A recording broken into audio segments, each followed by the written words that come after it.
Hai semua, selamat kembali. Anda sedang menonton imbasan sesi Asia 4 Januari. Dagangan Wall Street agak perlahan semalam dan indeks saham Amerika Syarikat menutup sesi dengan tanda merah. Pasaran saham Jepun juga memulakan tahun ini dengan pesimis. Apa yang mengujakan pasaran saham Aussie semalam menunjukkan aktiviti yang teguh walaupun kebiasaannya ia cenderung mengikuti rentak lantai dagangan AS. Nampaknya para pelabur di Australia dan New Zealand mempunyai jangkaan yang lebih optimis terhadap result persekutuan AS berbanding di Amerika Syarikat sendiri. Kini semua tumpuan beralih pada minit mesyuarat Fed yang akan diterbitkan kemudian. Dokumen itu mungkin mendedahkan sejauh mana tindakan pihak pengawas selia. Pada awal tahun ini, kebimbangan terhadap kemelesetan di AS semakin meningkat. Mungkin kebimbangan ini didorong oleh komen yang dibuat oleh beberapa pegawai Fed. Sebagai contoh, mantan pengerusi Fed, Alan Greenspan berkata, kemelesetan adalah hasil yang paling mungkin bagi ekonomi terbesar dunia itu. Di samping itu, bekas Presiden Federal Reserve Bank of New York, William Dudley juga berpendapat bahawa kemelesetan semakin hampir. Dalam perjuangan yang berterusan menentang inflasi yang mengganas, Bank Pusat AS bersedia untuk mengorbankan ekonomi negara dan pasaran buruh. Sepanjang tahun lalu, pihak pengawas selia telah menaikkan kadar ke tahap 4.25%. Semua kenaikan kadar ini telah menetapkan harga oleh pasaran. Kini pelabur sedang menunggu isyarat baharu daripada laporan ekonomi akan datang serta minit mesyuarat FOMC. Dalam masa kurang daripada sebulan, pada 1 Februari, Fed akan mengadakan mesyuarat dasar seterusnya. Menurut alat CME FedWatch, hampir 69% pelabur menjangkakan Bank Pusat akan menaikkan kadar sebanyak 0.25%. Selebihnya, baki 31% menjangkakan kenaikan setengah mata peratusan. Keadaan dolar AS akan bergantung pada tempoh jawatankuasa pasaran terbuka persekutuan menaikkan kadar pada tahun 2023. Dalam 9 bulan pertama tahun lepas, dolar AS menunjukkan kenaikan harga yang menakjubkan disokong oleh pengetatan monetary agresif oleh Fed. Walau bagaimanapun, selepas mencecah paras tertinggi 20 tahun pada bulan September, dolar AS kehilangan hampir 50% daripada keuntungannya menjelang akhir tahun. Sebab utama penurunan sedemikian ialah perubahan dalam pendirian ketiga-tiga bank pusat iaitu ECB, Bank of England dan Fed. Dua yang pertama bernada lebih hawkish, manakala pihak pengawas selia AS telah melonggarkan pendekatan ultra ketatnya. Dolar AS membuka tahun baharu dengan peningkatan namun kemudiannya memasuki fasa penyatuan.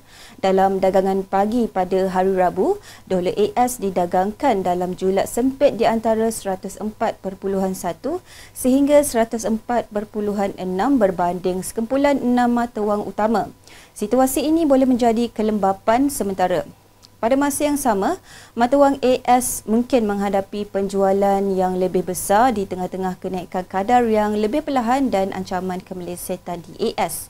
Situasi ini berlaku dalam dagangan Asia hari ini. Indeks dolar AS didagangkan terutamanya di bawah paras penutupan semalam pada 104.5 walaupun sebelum keluaran data makroekonomi AS dan minit mesyuarat Fed. Selepas mencapai paras tertinggi 2 minggu pada 104.9, dolar AS jatuh ke tahap 104.2 pada hari Rabu. Walaupun situasi dolar AS masih belum pasti, rakan dagangannya di Asia yang Jepun membuka sesi dengan keuntungan. Selain daripada dolar yang lebih lemah, yen mendapat manfaat daripada berita-berita positif dari Jepun. Pada masa yang sama, Governor Bank of Japan Haruhiko Kuroda baru-baru ini membuat satu lagi kenyataan di mana beliau menolak peluang untuk memansuhkan dasar monetary ultra longgar dalam tempoh terdekat. Mengulas mengenai penarikan balik had hasil bon kerajaan, Kuroda berkata bahawa ini pastinya bukan langkah untuk keluar. Seterusnya, pasaran pertukaran asing mengambil perhatian terhadap satu lagi peristiwa penting. Pada petang Selasa, Perdana Menteri Jepun Fumio Kishida berkata bahawa kerajaan akan membincangkan keperluan untuk menyesuaikan dasar moneteri dengan Gubernur Bank Jepun yang seterusnya yang akan menggantikan Haruhiko Kuroda. Tempoh jawatan Gubernur semasa akan tamat pada 8 April. Pendekatan baharu kepada dasar moneteri mungkin mengubah keadaan dan memberi sokongan kepada mata wang yen. Mesyuarat seterusnya pihak pengawas selia Jepun akan berlangsung pada 18 Januari. Setakat ini, tinjauan untuk yen Jepun kekal positif manakala dolar AS mungkin menyusut dalam menghadapi kemelesetan. Ekonomi Jepun dijangka berkembang dengan mantap tahun ini berikutan keadaan moneteri yang menggalakkan, ujar Haruhiko Kuroda. Oleh itu, sesetengah pelabur mungkin memilih yen berbanding dolar AS, terutamanya selepas pengerusi Fed memberi amaran tentang kemungkinan kemelesetan ekonomi di AS. Sejak beberapa hari lalu, yen telah meningkat lebih daripada 2% berbanding dolar AS dan didagangkan pada paras 130.2 pada hari Rabu. Trajektori yen menunjukkan bahawa pedagang menjangkakan hasil yang lebih hawkish daripada mesyuarat BOJ yang seterusnya. Dalam dagangan sesi Asia, pasangan dolar yen didagangkan dalam julat di antara 129.9 dan 131.5. Walaupun sensitif terhadap sentimen risiko dan situasi di China, dolar Aussie juga mengukuh berbanding rakan dagangannya dari Amerika. Aussie telah mendapat tempat dan memperoleh kembali sebahagian daripada kerugiannya semalam. Pada pagi Rabu, pasangan mata wang itu menuju ke atas dan mencapai tahap 0.6872.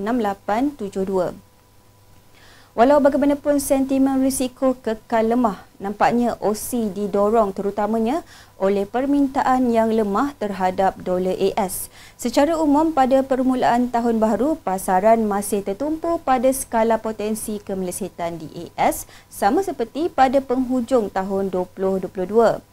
Pada bulan November dan Disember, dolar Aussie kekal dalam julat di antara 0.6585 dan 0.6893. Seperti yang dapat kita lihat pada carta hari ini, instrumen itu berada dalam julat tersebut.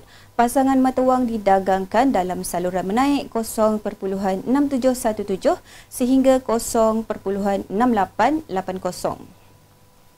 Gambaran serupa diperhatikan bagi dolar New Zealand. Pasangan dolar Kiwi mengambil kesempatan daripada keadaan semasa.